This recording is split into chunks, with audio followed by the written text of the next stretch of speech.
Good morning, everybody, folks in the US. Good afternoon if you're in Europe, UK, or early evening if you're in Asia, and late at night if you're in other places.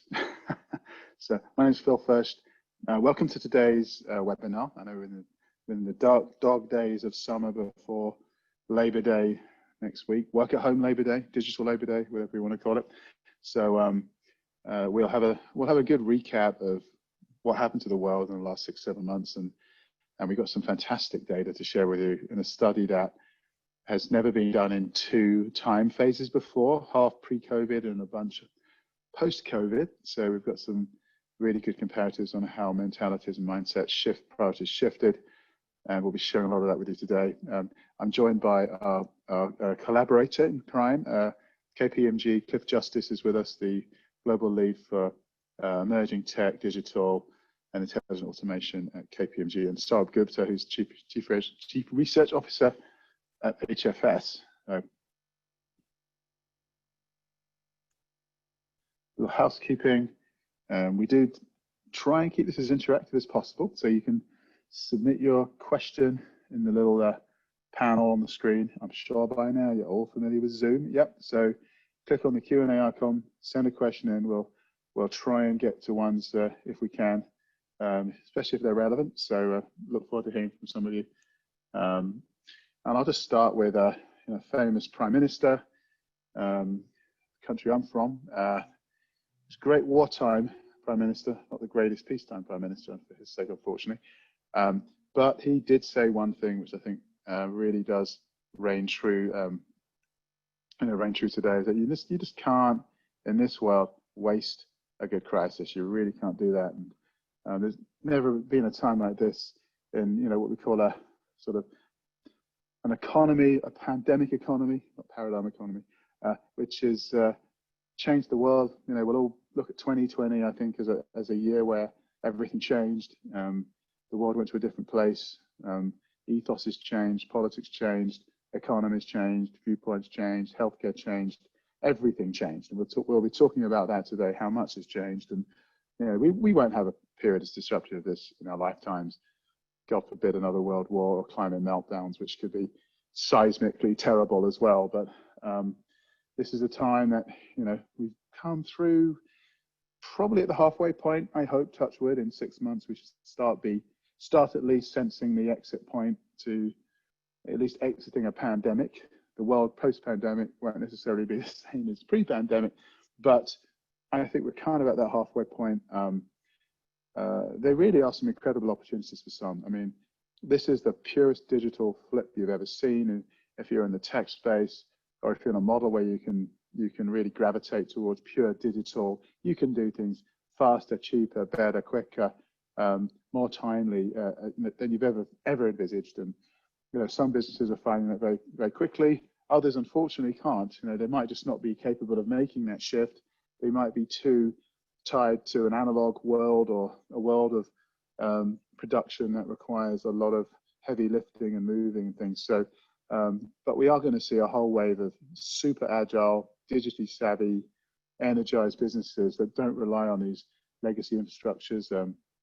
I think automation and AI are just absolutely native for those companies getting through this and flourishing beyond. I mean, it is really incredible. I think signed up for a YouTube premium account the other day. I succumbed to that, and lo and behold, I was treated to 20 years of my favorite music. How the hell did they get all of that? But it was frightening how much they knew about me and the music I was listening to, when I was starting out as a young analyst. So little things like that are just, making you realize how advanced this world is getting and how much is known about us at this point. But businesses will come back, they will thrive. Some may die, others will replace them. Hey, it's just business. At the end of the day, you might be running a firm and think, time to wind this thing up, take a break, start something different when we come out of this. This is just a time where you have to be realistic, you have to be passionate, you have to be creative, and you can find your path. And we're all having to do that. We're all having to learn things we didn't know before. We're having to confront our own fears of change and doing things differently. Many of us are looking at the wealth we've created and wondering, hey, is that going to go away? Is my life changing forever? So we'll talk a bit about how this is impacting our businesses. We spoke a lot about the digital one office. Since 2016, we introduced this, and it was really a pipe dream, to be honest with you, for many years. It was like what businesses wanted to look like, but were struggling. And now we're at a point where we really are living in a virtual organization. And it's all about the customer and the employee really coming together as the centerpiece of the corporate strategy. It's about customers anticipating, being able to anticipate them before they may even know what they're going to do themselves. That's the key now. It's being anticipatory, it's being smart, it's being predictive, it's being brave, but it's having customers and employees brought together where the outcomes are wrapped around the needs of the customer, but in a way where both customers and employees, they're working in a digital duality. You know, who is servicing who? The customer, who is the customer, right?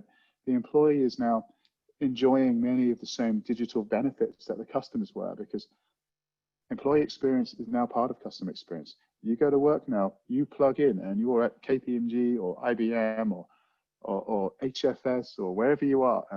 You're at a remote employee world. And you know, if you look at what's happening in corporate real estate right now, it's going to stay that way for quite some time.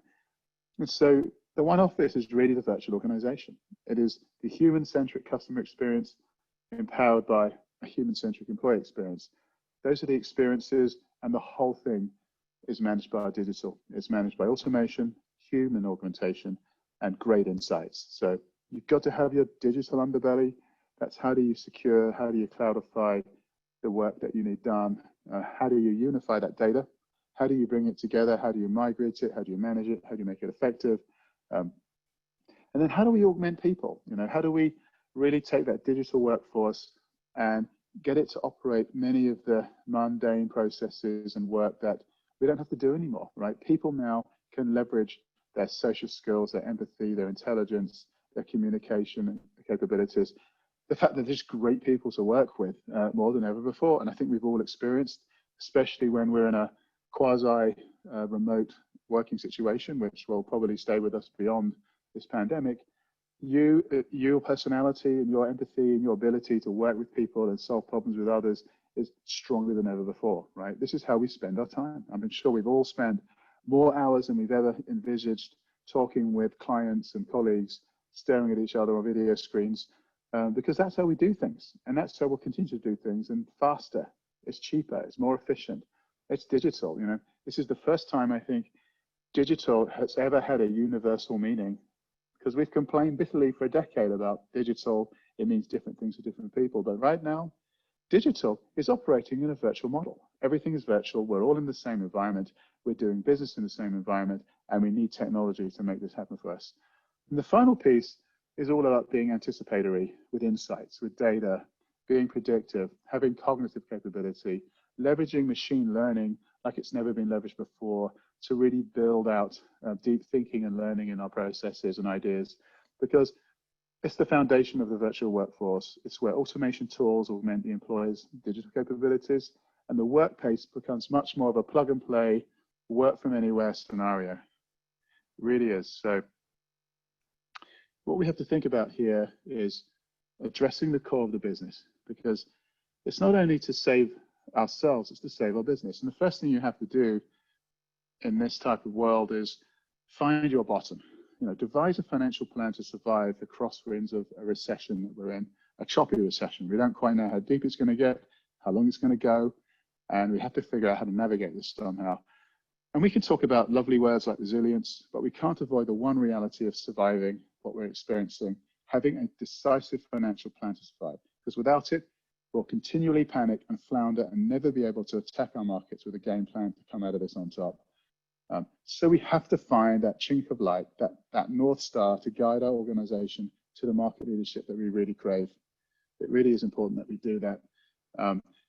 Once we've achieved that plan to survive, we're now in that position to get focused on the services and products that customers simply have to buy, because they've got no choice. Their core's under threat without them. That means focusing all our investments on making damn sure that really does happen, right?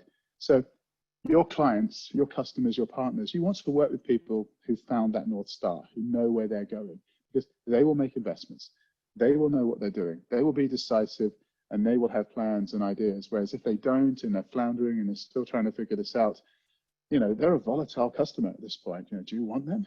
You don't know where they're going. They could be out of business in a year, and that's you in trouble as well. So you have to really figure out, just find that place you're going into and hit that road and move forward. That's the way we have to do this. And that's why we call this a have-to-have economy, right? You have to have products and services that your clients just have to have, or you're in a bit of trouble. You have to be able to communicate that they have to have these products as well. It's not just invest in this because if you don't invest in this, you're going to fail, and this is why. So we're really in a position where I think things are shifting. So I'd love you all, if you get a chance, to download the new report, Enterprise Reboot. And the key findings of this are all about the fact that stragglers are called out and exposed. ROI absolutely critical as emerging tech becomes the foundation. Tangible business cases are far more critical now than they were even 2 or 3 months ago. And we've got to define our have-to-haves.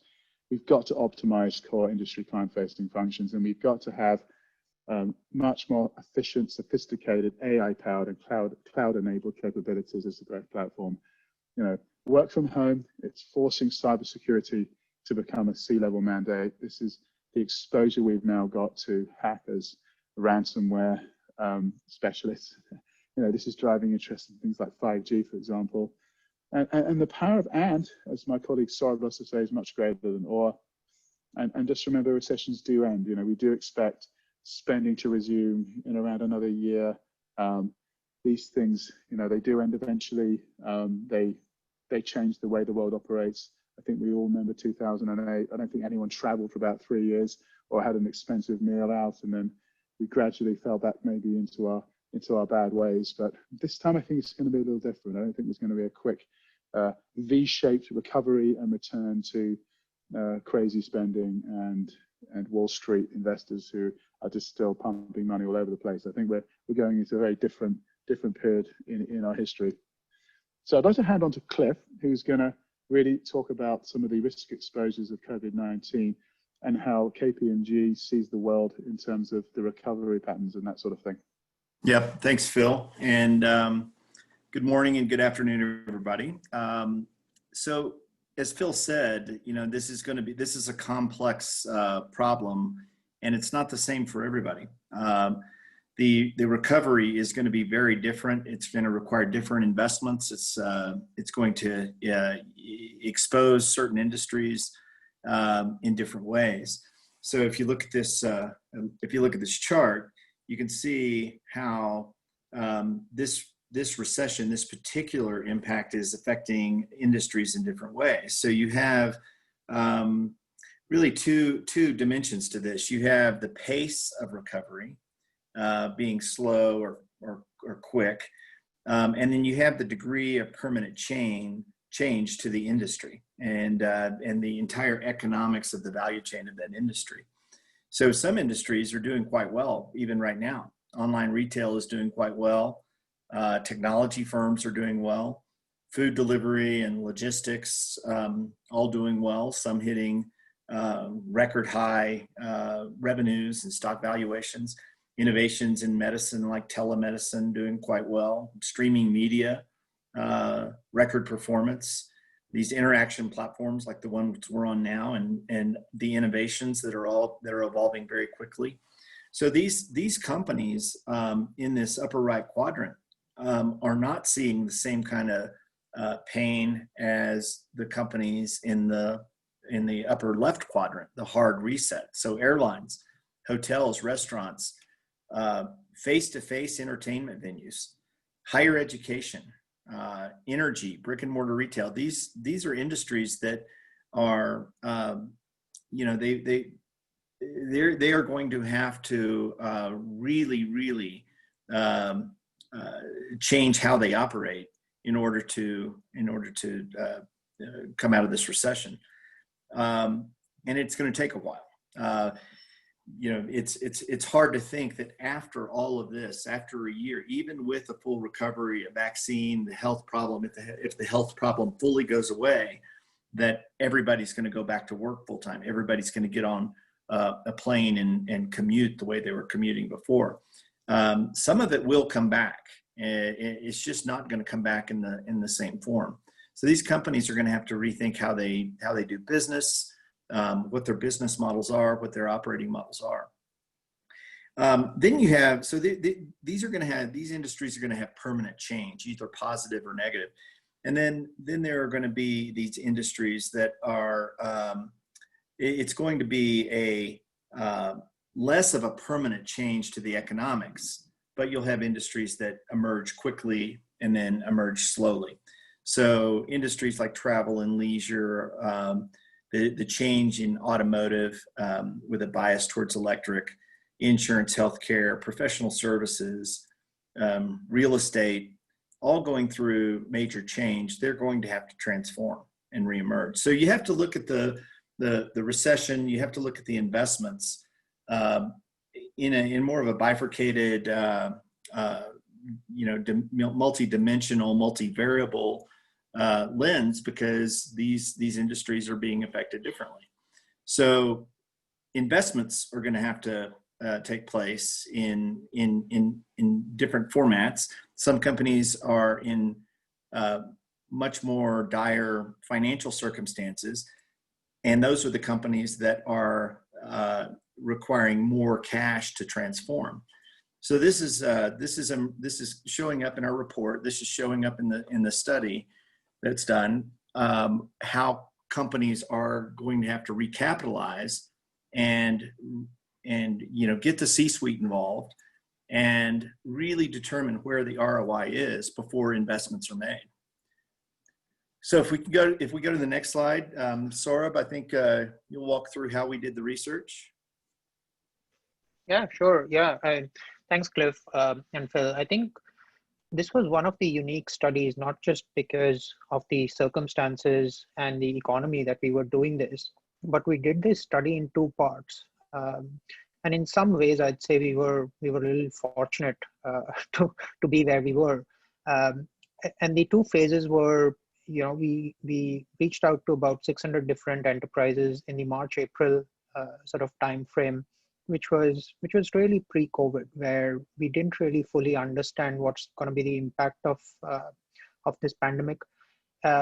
And then, the world suddenly changed. So we did reach out again to another 300 enterprises, which we call the post-COVID sample set. And a large part of our study was then to compare and contrast what we received, in the March, April in the phase one versus what we received in phase two. And that, to me at least, was so eye-opening to just see how different the responses from a similar set of organizations became in just a couple of months. And as we go through the findings, we'll start to share, how some of these things changed. So we essentially looked at investment and adoption of emerging technologies. We focused on, process automation, artificial intelligence, blockchain, cloud, 5G, as well as cybersecurity, edge computing, IoT, and even quantum. So we looked at all the emerging technologies and started to understand the investment and adoption patterns. We started to look at the success in scaling up and realizing the tangible enterprise value from these technologies. And last but not the least, what's been the impact of COVID-19 and how businesses are spending on this. So if we move on to the next page,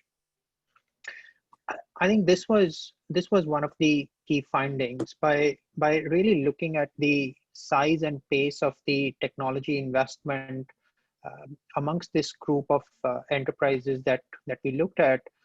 We were able to segment the respondent organizations into four distinct categories.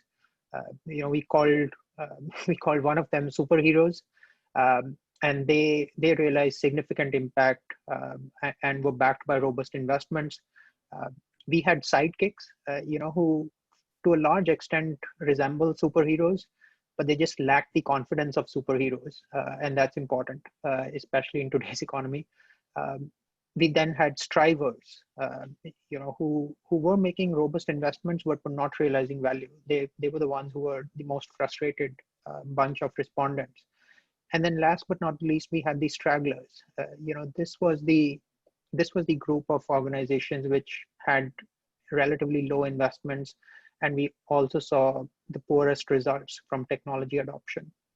But I think what really stood out for me was, the superheroes were 2 times more likely than stragglers to, in terms of investing in organizational capital to drive investments. They were more likely to look at business and technical expertise and deploy in forms of COEs. They were more likely to have well-developed internal processes and procedures for emerging technology implementations. They were looking at how do we use ethical and responsible AI, use data to increase trust from emerging and technology implementations.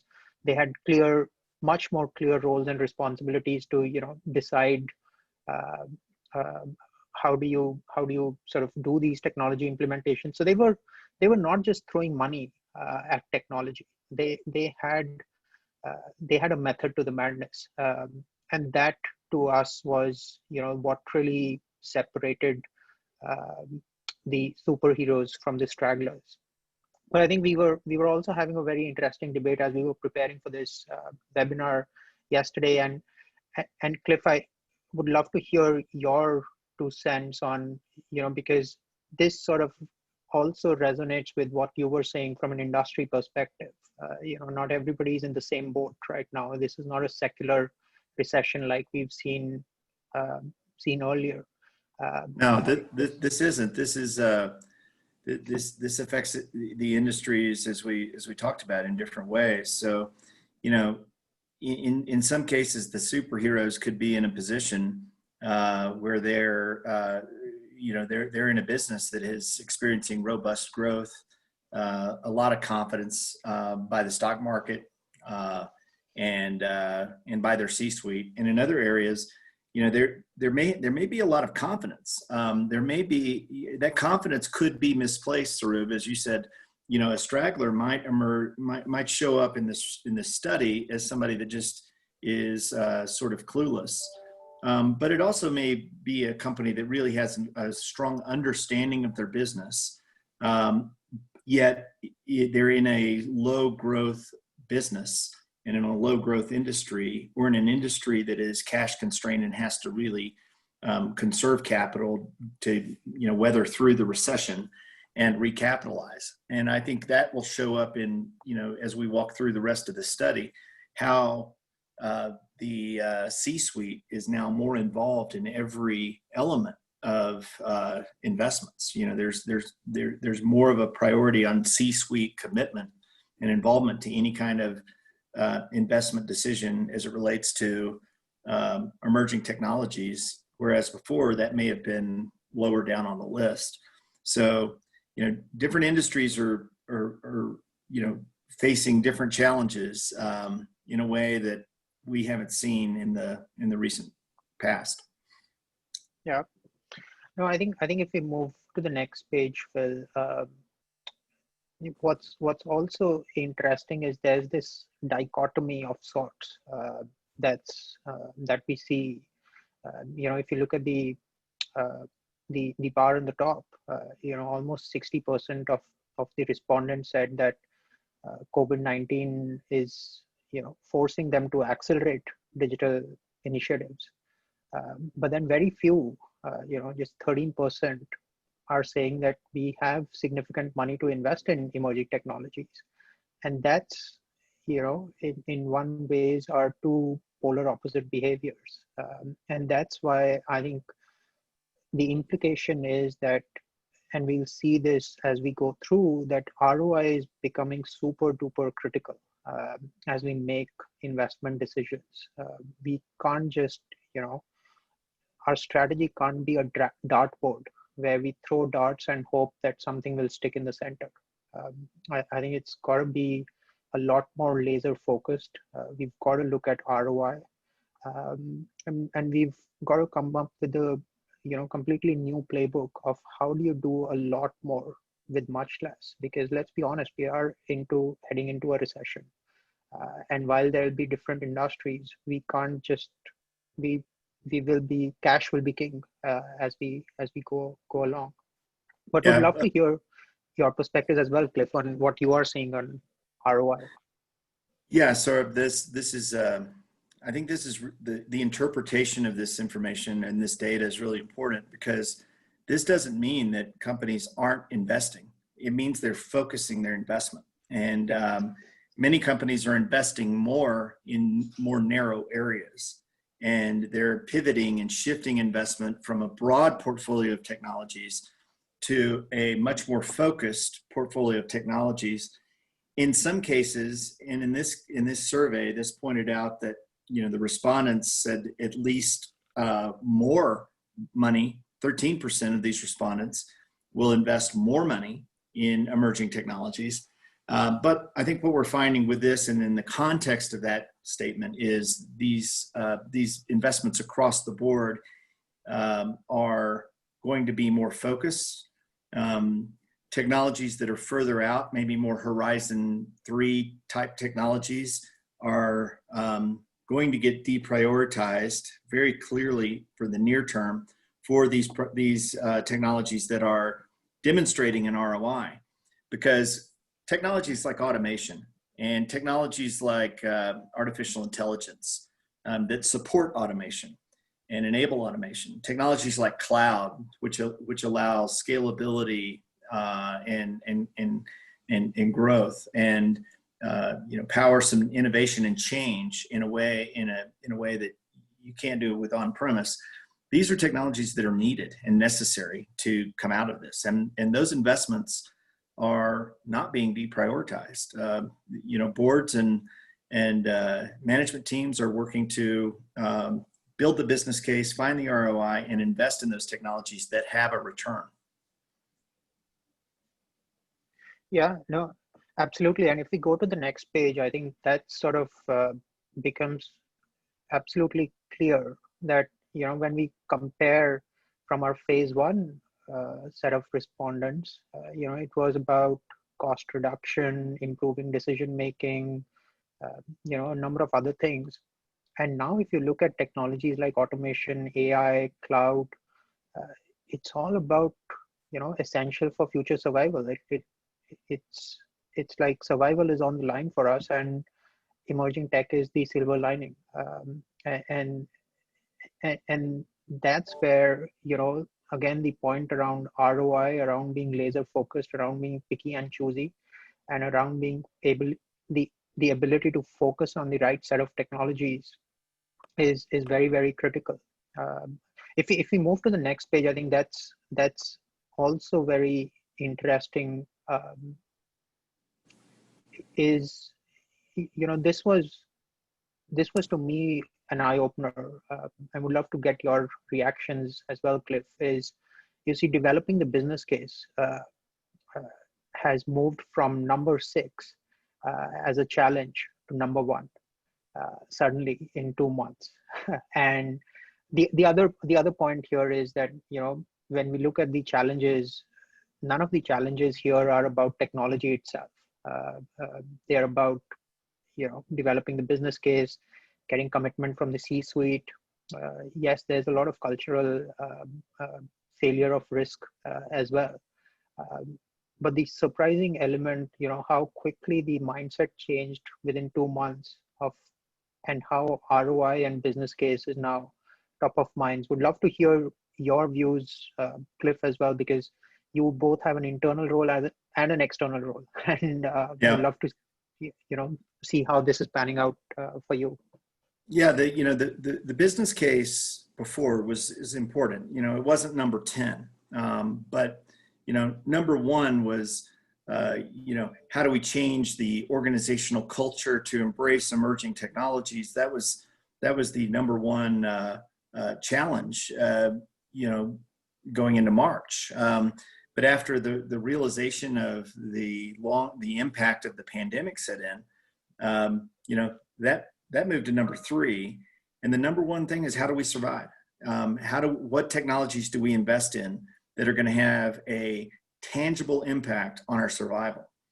And so that moved to number 1. And number 2, right behind it, is the C-suite and the board of directors are more involved now than they were before. They've been involved in these technologies. You can see it was ranked number 4 prior, but now it's the number 2 most important challenge in the post-pandemic, in the post-shutdown. So these are very, very kind of enlightening data points for anybody that is making the investments in emerging technologies in their business. And then I think we'll see, if you dive into the numbers and if you dive into the study, you'll see some very stark differences around the clusters of technologies that companies see as being very important and support these 2 objectives. What technologies or groupings of technologies are proving to have a strong business case and commitment from the C-suite and board. But you kind of go through this list. Organizational culture is still important. The metrics are important. Talent is still important. It's just it's all being overshadowed by ROI and business case. If there's one takeaway, with this study, in the context with the caveat that I just stated earlier around the differences in industry, business case and ROI are paramount and will be paramount for the foreseeable future. Yeah, it's a big viability assessment going on within companies. It's what do we have to do? What's the business areas that are going to keep us going? What is our pipeline? I mean, I don't know about you guys, but we spend an awful lot of time looking at our business pipeline these days, knowing exactly what's out there, what our customers want, what are the areas of business we need to focus on, and then it's what technology can support that. So I really think that, while we can look at technology is absolutely critical to helping us get to where we need to get to, until you figure out the business and where you're actually going, you can't make those decisions. And I think what I said earlier about, you have to find that path. Once you've found the path, you can make the investments. And I think the speed of finding that path, which is developing the business case, is what you have to do to take things forward. Yeah. And, one more point with this, we've been doing these studies every year. And I think what we see right now is an acceleration of what may have taken the next 4 to 5 years to unfold will now unfold in the next 2 years. So businesses that were already kind of non-digital, they were, they were flattening out, or their growth was slowing, where you had smaller companies that were digital first, digital native, that were disrupting industries, but they were very small in the space. Think of food delivery. All of that is changing so fast, and it's accelerating to a point where it's reshaping the industries, and it's reshaping them quickly. And so for the digital native companies, they're looking back and saying they're realizing the value of the investments they made, and the investors are making returns on the capital that they put forth. The traditional companies that have been slow walking their digital investments have to speed it up, because if not, they will be completely overshadowed by these digital companies, and these digital companies will reshape the industries that they choose to disrupt. And you see it in manufacturing, you see it in healthcare, you see it in life sciences. There's not an industry that is not impacted one way or another by this. Yeah. It's just the degree of digital companies that exist within those industries. Yeah, and then you get those industries like retail banking, where they had to go digital already to survive, pretty much.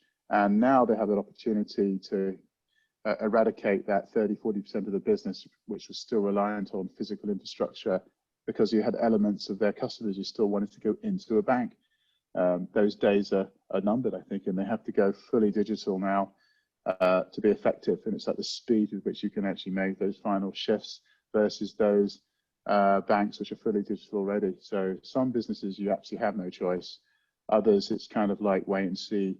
The one, and maybe Saurav, you know this space pretty well, I think the one industry I'm seeing a lot of uncertainty in is manufacturing, because it's a much more, there's nothing worse than uncertainty, lack of demand, broken supply chain to hurt a manufacturing space, which is so dependent on pennies on the dollar, things getting done now, and data to figure out how to get goods to market, get inventory replenished, that sort of thing. So, and then early industries like travel and retail, they got hit straight away. They were like, okay, we get it. We're in big trouble now. We've either got to rebuild or even wind up and restart again. It's each industry is going through a different dilemma. So. Yeah, no, absolutely. And Phil, if we move to the next page, I think that's also an interesting debate. Once we start to sort of peel the onion by technology. So the one thing is for sure, between the two sample sets, phase 1 and phase 2, as I described, there seems to be an expected spending reduction, and that's somewhat obvious, because we are hitting a recessionary economy.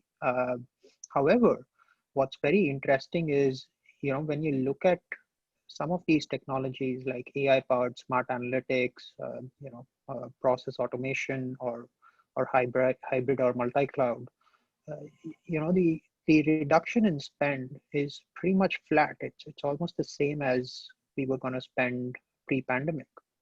But if you look at something like how Cliff was also describing, the Horizon 3 kind of technologies, edge computing, blockchain, 5G, that's like less than halved in terms of expected spend on those.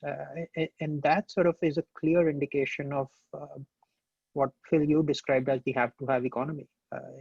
These technologies at the top are the ones that are somewhat proven. You know that you can make a good business case. You know that there'll be an impact at the end of this, versus some of the pipe dreams and the moonshots that we've all had for some time.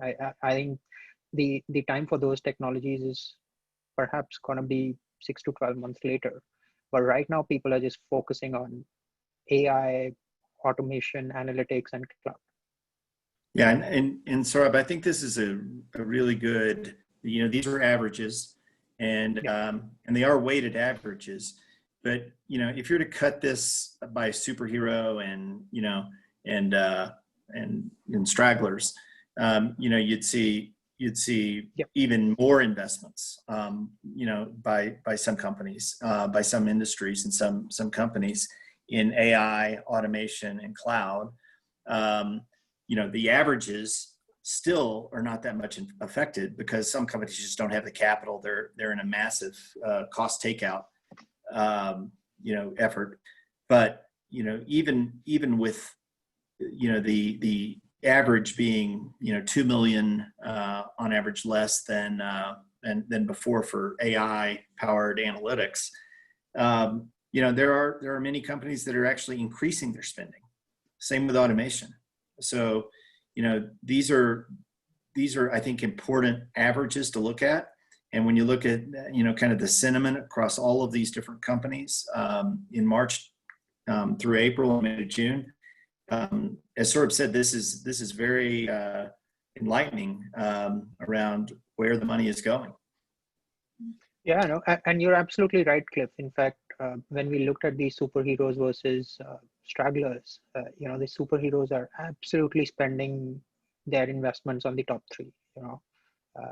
AI, automation, and cloud. That's where everything is going. So I should have mentioned that, but that's very clear even in this data set that we have. That's where bulk of the investments for the companies that are actually making some return or realizing some value, that's where they're focused on. It doesn't mean that they're spending absolutely zilch on other technologies, but that's, if you take the 80-20 rule, that's where they're focused on. Mm-hmm. Yeah, but I think some of this is going to emerge as the businesses unravel and the course of the next 9 to 12 months unravels in front of us, because I think we were looking at some data where 37% of businesses are going to go back to the same physical-based infrastructure that they were before. So 2/3 of the world is moving into a much more remote-driven business world. That means a lot less corporate real estate. That means greater visibility on processes, because a lot of companies have had to move work into these remote locations, or just work at home locations, for example. And then that forces a transformation. You have to look straight away at, well, we should do it this way, not that way. That's pretty obvious. So a lot of this stuff is going to become very obvious as this new economy evolves. And the thing that is quite frightening is that once you get a better understanding of your processes and you have greater visibility over where your workers are, because they're all just plugging in and out. Your employees are now someone who's plugged into your network, basically. You can automate more. You can do it faster, cheaper than you've ever envisaged. So I think we saw a fairly slow erosion of employment due to automation coming up to this. But my gut feel is we could see a load of increased automation going on, and increasingly so in the next year. That's going to drive a lot more pressure on employment issues. Obviously, we're going to have those creeping up anyway because of the current recession. There's going to be an election in 2.5 months where I think employment is probably going to be top of the agenda. How do we fix this? How do we take things forward? How do we develop a strategy for creating jobs and things again? So, let's not kid ourselves. We're moving into a very different environment. Technology is obviously core to everything that's happening right now, but it's going to have big ramifications on society and on our enterprises. And I mean, Cliff, you've been on top of the automation story for a long time, and I know you've had some pretty profound views on the accelerants that could make this shift. And COVID, more than anything else, could be a massive driver to a huge change in how we adopt automation and how this impacts our workforces.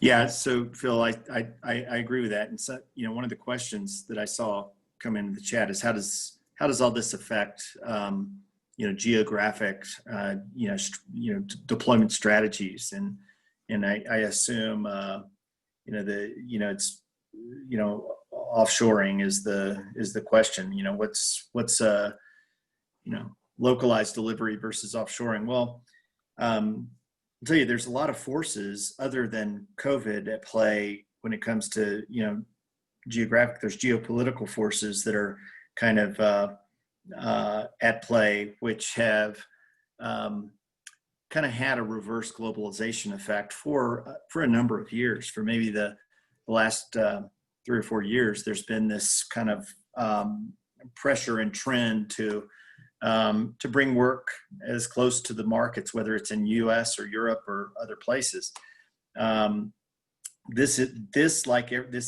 pandemic, like everything else, has accelerated that. It's thrown fuel on that fire. Unemployment is a driver of that as well.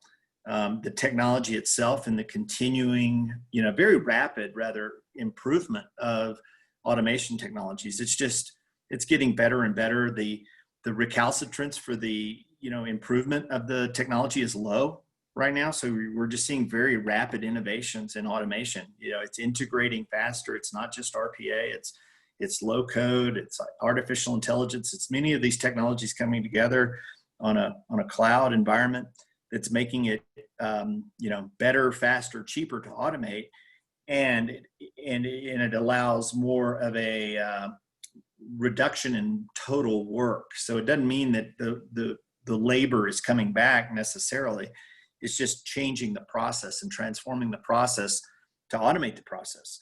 So maybe less FTEs are needed, and maybe those fewer FTEs are determined to be better at in the geographic location that the work's being done. So it does have an effect. I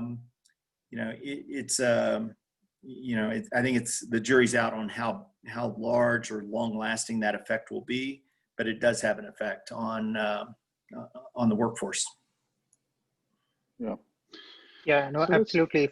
If I may chime in on that, Cliff, I think technology is part of it, but the geopolitical climate is just huge.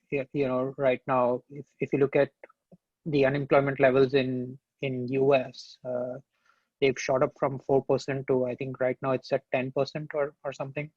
And the first law of any economics is that when there is excess supply, the prices fall.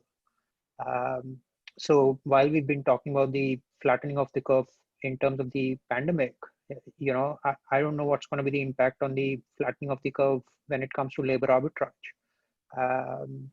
because of this excess supply. And a lot of the unemployed people are from sectors like travel, like hospitality, who are traditionally good at customer service, or are supposed to be good at customer service. So I think the jury, as you mentioned, is out on what's going to be the impact on offshoring and global services. But I think there's going to be an impact. If you look at these, all forces are converging together. Yeah, I think it's just, you'd have to be you'd have to be blind not to see the trajectory it's going. It is headed that direction. As the technology improves, the type of work that is most prone to be sent offshore in large volumes is the exact type of work that automation targets. So for those companies asking those questions around, what's my offshore strategy, whether you're a supplier or a company delivering large volumes of work, you have to consider that. It has to be part of your equation. Is, what's the trajectory of the technology? It's only getting better. It's only getting faster. It's only getting cheaper.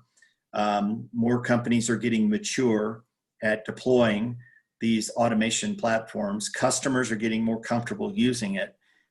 That's only going to continue, and COVID is just accelerating. Yeah, and you can see that from this page as well. If you look at automation and AI investments, people want to get even more sophisticated. The biggest expected increase we see is in these low-code automation platforms.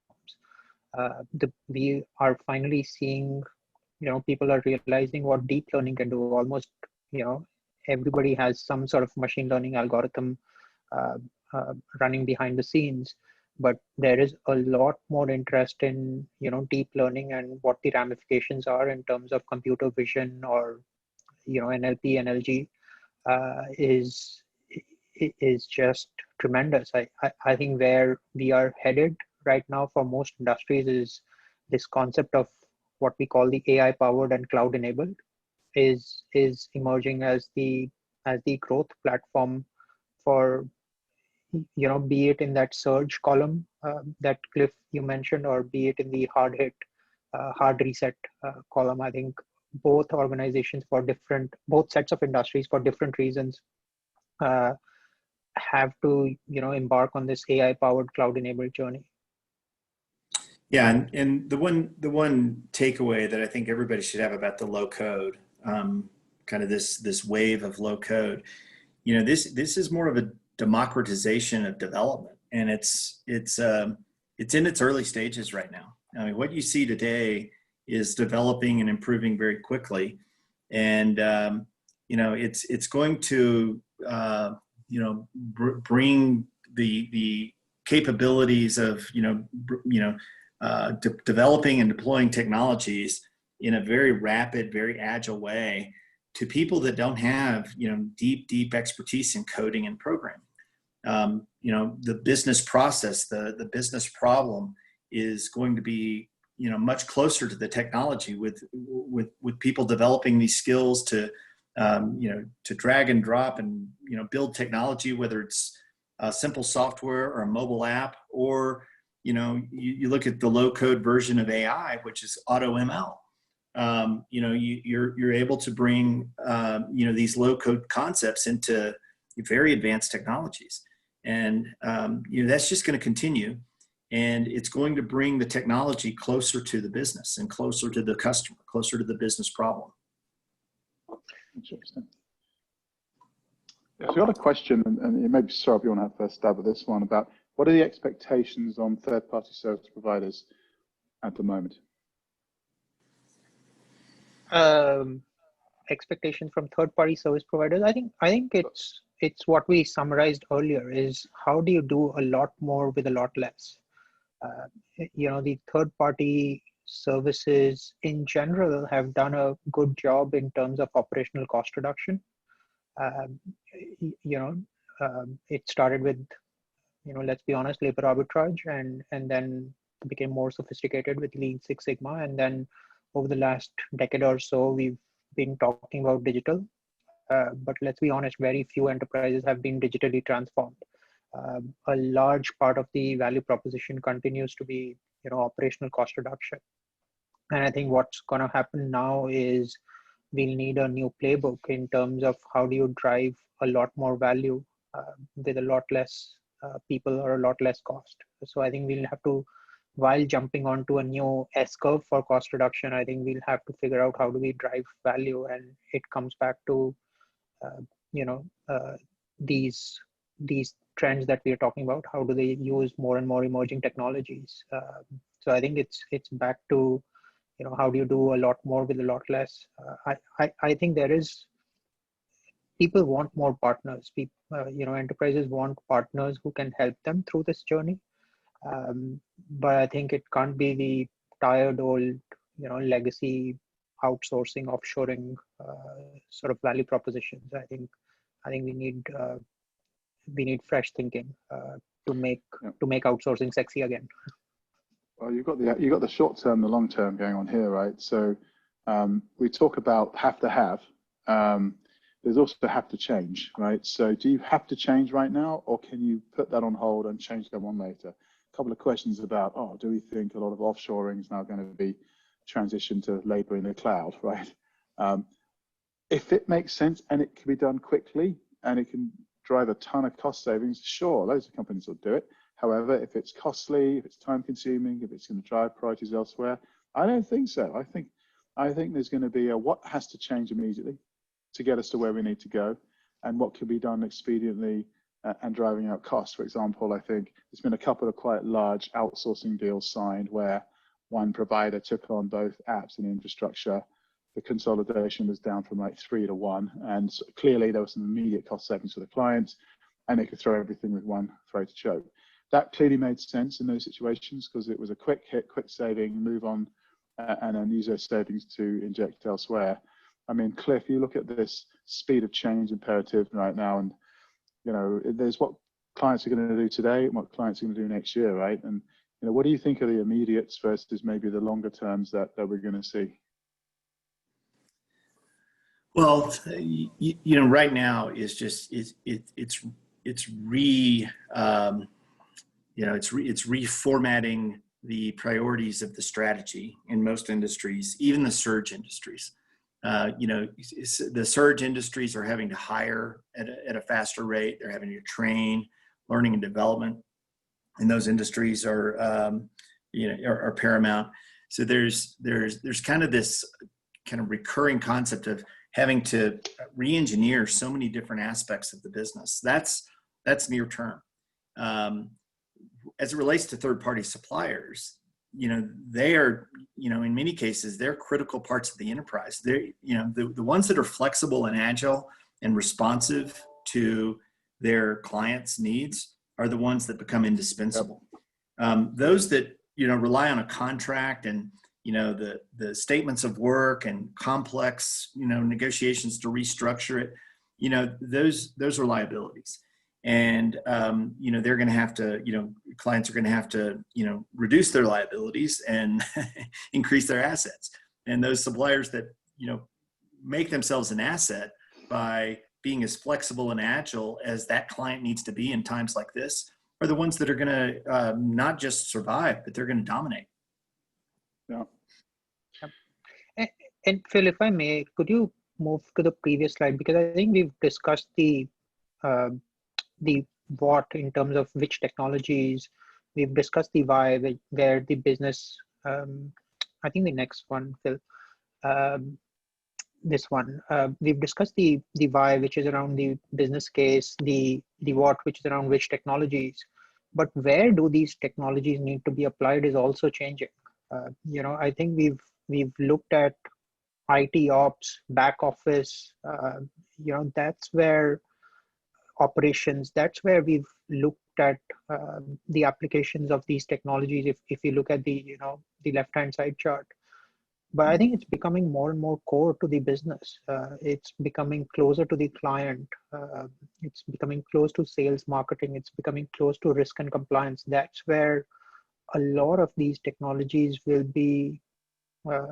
need to be applied to really move the needle on what we've been discussing. So I think that's another key component is we've got to look at this from an industry specific way, and we've got to look at the industry value chains now versus the horizontal functions that we've been looking at. I know Phil and Cliff would love to hear your thoughts as well as what you're seeing on the ground at KPMG as you look at your let's say your pipeline of opportunities.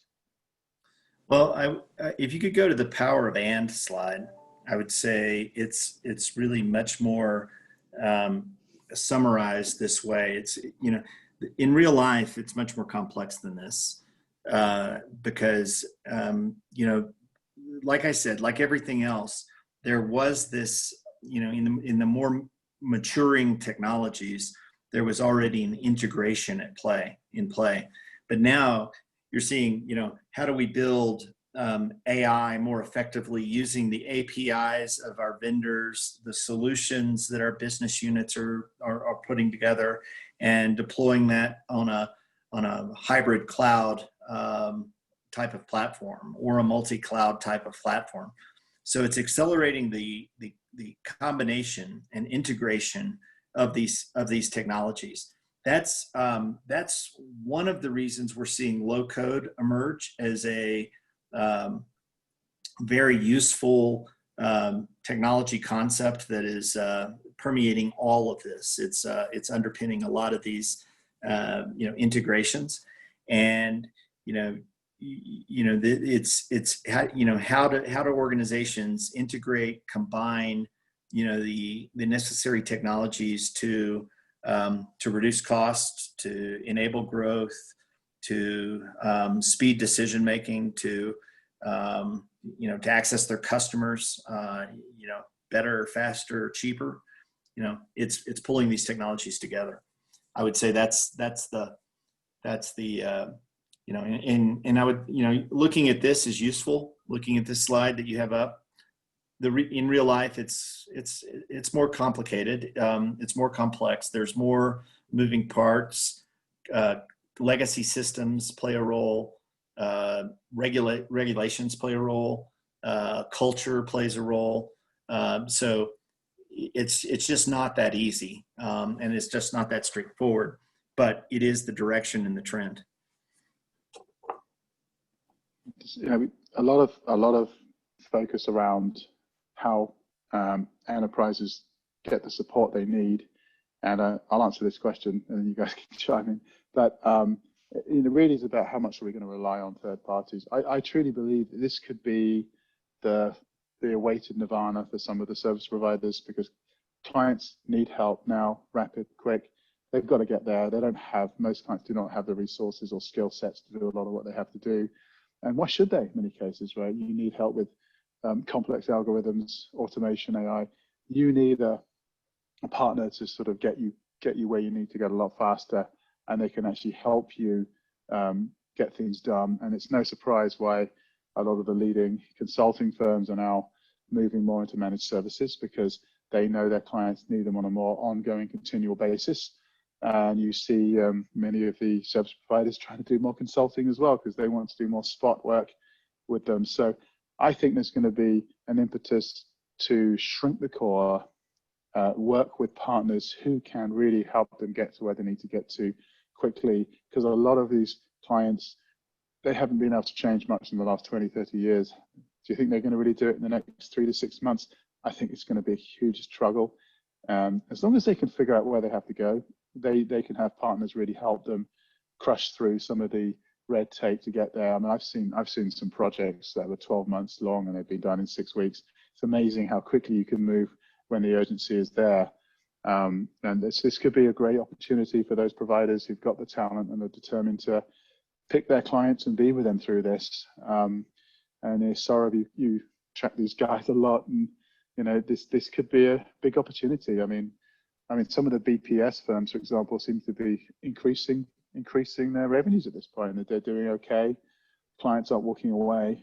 They want to do more. And some of the IT services firms, a few are struggling, but most on the whole have proved very resilient and still growing in this market. And I've commented, I'm very privileged to be part of this industry right now. I'm glad I'm close to technology, because technology is going to see us through this and come out, in a very, very strong position. So as we look at the evolution of this industry we're in, and actually, Cliff, you can obviously chime in as well here. Do you feel we're going to have some clear winners emerge, or we could even work into an environment where there's a lot of these companies out there helping clients? Yeah, there's going to be clear winners. They're going to come in waves, though. Some of the winners are going to emerge because the losers are, and don't take this the wrong way, the losers are so bad that they're going to fall off so quickly. It's going to elevate kind of the mediocre, as well as those that are really driving a lot of value. And then the second wave, the mediocre, or the people that are doing the right things, they're just not doing it well. They'll fall off as well. So you've got this stratification in the market, where you have folks that just aren't doing the right things at all. You have folks that are doing, going through the motions, and then you have this level of focus and attention in some companies that are they're clearly going to win. There's just the crisis like these has a way of winnowing these things out and clearing the table. And I think that's what we're going to see over the next 12, 18 months, is that kind of that type of change. Interesting. And I mean, we did a fairly interesting meeting just a few weeks ago with the BPO firm Sorab, and there was a stark realization that this industry has been doing it pretty much the same way for the last 20 plus years, and isn't saying very different things about what they're going to do moving forward. Are you seeing genuine change in that industry, for example, with regards to how they're going to market to serve clients?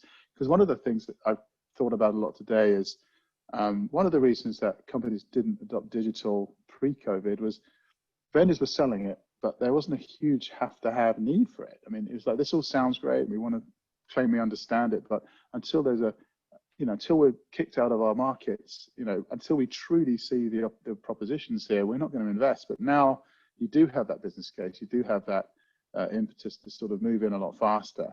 So suddenly, it's not about selling, it's about what do clients want to buy? What do they have to buy here, and how can we actually service them? So that seems to be the shift that's going on. But do you think the current bunch can adapt, or do you think we're going to see an emerging type of partner come out of this? Yeah, I think both options are possible, Phil. But I do feel that the current IT business services players are at least recognize that they need to change, and I think that's the first step. And we've seen some internal reorgs that are happening, which seem to suggest that they are simplifying the way that they go to market. If you look at, for example, Accenture's recent reorg, that's all about simplification and go to market. We were talking to another large IT services providers who's brought business process outsourcing and IT infrastructure under one umbrella. That didn't happen earlier. So I think internally, some of these service providers are also breaking internal silos and trying to approach the market with a more of a problem solving sort of capability versus here's my capability and you buy it kind of an approach. And I feel at least positive and optimistic that that's a good first step. But to Cliff's point, there will be winners and losers. And that's why I'm glad that I'm an analyst right now to be in this market and see how this pans out. But all in all, I'm seeing some positive signs that our industry is not sort of an ostrich in the sand kind of a mode. They recognize that they need to change. At least the top level management does, and we've started to see some investments, some reorganizations, changes in the way that people are going to market. Now, whether that's enough or not, only time will tell. But I feel a lot more optimistic that change will happen. Yeah, well, one thing this environment is doing is forcing companies to make decisions faster, and I've seen it at my own company. I've seen it in a lot of our clients as well. But you can get meetings with most people you need to talk to that day or the next day if it's really important, because of the fact that people are stuck at home on the whole right now. Right, things can happen faster, and that's, I think, changing the game a little bit. When I start to hear about deals getting done, I've even hearing about like BPO and IT services transitions being done on like Microsoft Teams and some of these collaboration platforms, and an amazement from both client and provider how actually easy this is. You don't have to be physically present to get a lot of this stuff done. And so it seems to me that the companies who are embracing the situation and getting ahead of it and making decisions faster, using this to their advantage, are seeing impact already, because it's just a different environment. This is a get it done, screw the politics, let's just get decisions made, cut some of the corners we have to make. And I've seen a lot of that going on right now. I've seen some people I know worked off their feet because of the speed of things that are moving right across the industry. I mean, Cliff, I know we're a little over time now, but we've only lost like 10 people since the hour and 15 minutes ago, so we'll finish up soon. But I mean, you're in the management consulting business. I mean, how would you describe the interactions with your clients right now, the speed of the conversations, and maybe the motivations? Has it completely shifted? Absolutely. I mean, it's I think this whole conversation has been, in the management consulting business, we're a business as well, and the way we do business, the way we engage has changed. It will continue to change. It will become more digital. The engagement models will become more digital. The way we face off with clients and employees, the way we interact, all of these things are affecting us as a business as much as it's affecting our clients. And I think one of the benefits is we're having to change ourselves. We're having to become more digital. We're having to go through a lot of the same things our clients are having to go through. Some of our businesses are pretty traditional. Some of our businesses are, more digitally native to begin with. And, I think, this is a change like we've never seen in our lifetime. I'm not a young guy, and I've seen a lot of change, and this is unprecedented. And I know that word's used a lot, but this is unlike anything any of us will ever experience. And, it's going to separate, and stratify the market in many different areas. One thing I do want to point out is when people are kind of thinking through their industry, competitors are emerging from places that are not traditional. So especially if you're, in a services business that relies on people, look at the technology companies and the software companies, because, it's incremental, but, the capabilities that just software provides is, eating into, the business of, many different services business. So the competition, if some of the questions are coming in from BPO players, it's not whether we offshore or onshore. Are our competitors going to be, doing something with some secret sauce? Technology itself, I mean, things are just going digital, and it's going to be a digital business model, digital methods of engagement. And that's for every one of us. HFS, KPMG, anybody on this call, to varying degrees, all businesses are going to increasingly become more digital, and the way customers and clients and employees are going to interact is going to be increasingly through online channels. So that's a very important point when you're thinking about your strategy and your business model and how you're going to be changing, probably over a much shorter time frame than you thought a year ago. Oh yes, the days have already shifted from walking into a building and staring at your company, or sitting at desks, to staring at them on a screen and figuring out, who do I need to talk to today? But yeah, there's no short people sitting in Silicon Valley or Austin or Beijing or Berlin, thinking of ways to digitize and disrupt a traditional industry. And the business services space is an enormous spend. It's a multi-trillion-dollar industry. IT, BPO. There's a lot of labor. There's a lot of inefficiency that could be digitized. So you got to be thinking that way. So it's not just doing what you're doing, but better. The digital business model is a completely different way of interacting. Yeah, and I think we're already just figuring this out.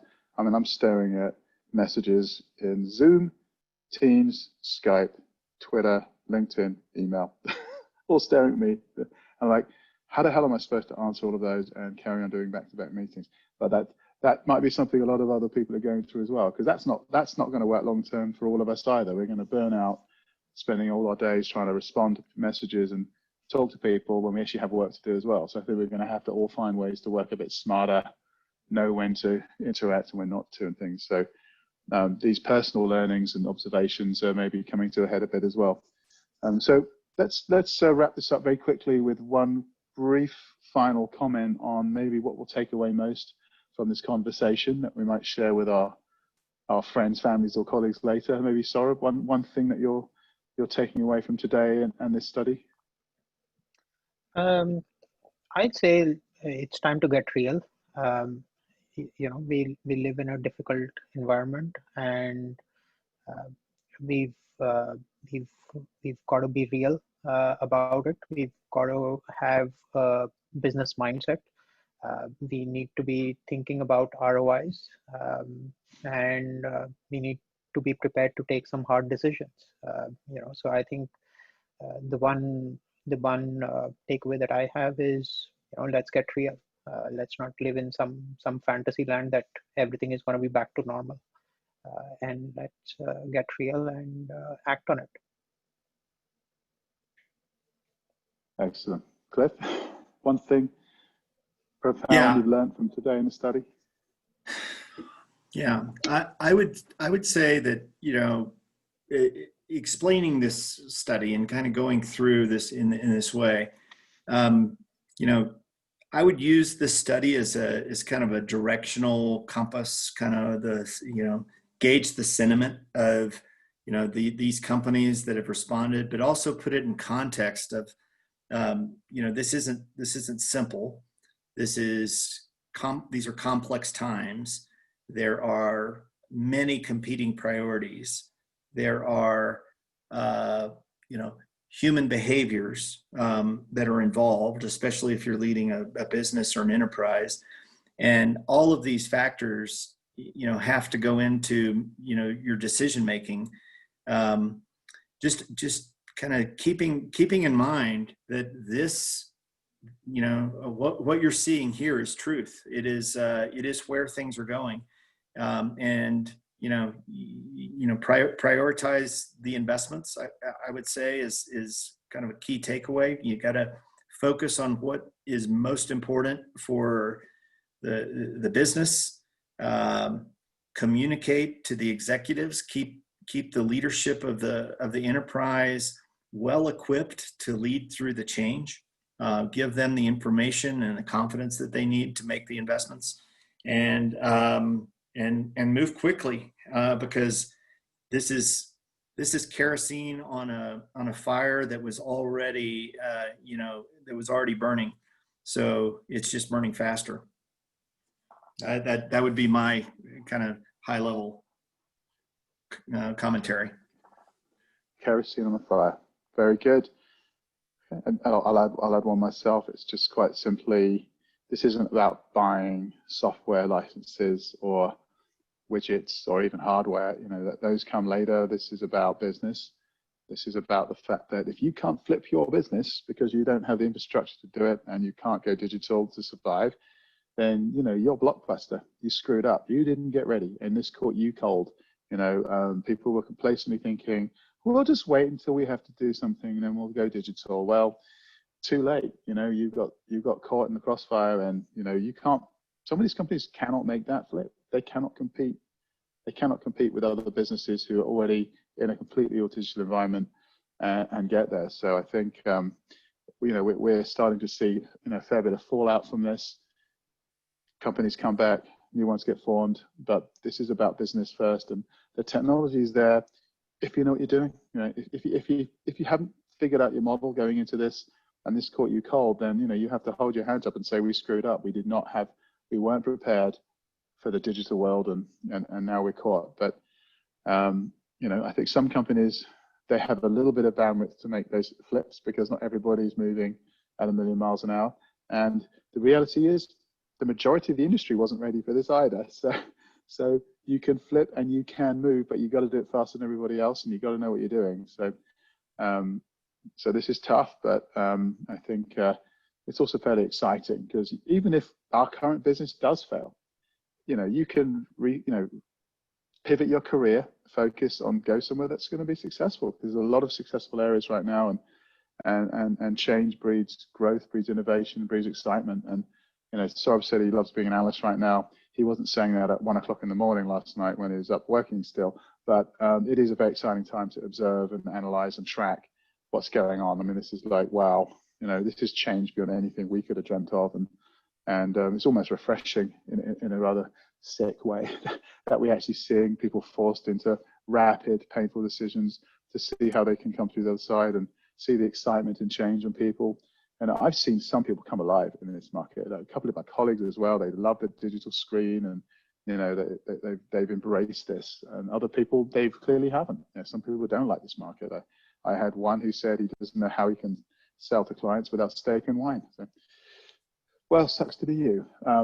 So anyway, I've really enjoyed this conversation. I did say earlier that webinars that end on time are usually boring. This one is ridiculously late, but we knew it was going to run over, and most of you would stay. So thank you very much, everybody. We do have this wonderful report, and it's absolutely free. So what more could you ask for? There is such a thing as a free lunch, and it's from HFS and KPMG. So download it. You can see the URLs. It's on the deck that you can get access if you've signed up for this. And hopefully we'll get a chance to join you again pretty soon. I think we have some other pretty exciting conversations lined up, all pretty much related to the same thing, but this is the thing we're all talking about. But there is an end to this. These things do end, and the next journeys are always pretty exciting. I thought it was quite a ride the last 10, 12 years, and now we're going to go on another one at some point, and it's going to be very, very interesting. So thanks everybody. Thanks Cliff. Thanks Saurabh. Thanks everybody else for helping set this up, and all of you for giving us your time, because there is not a lot of it these days. Thanks, Phil. Thanks.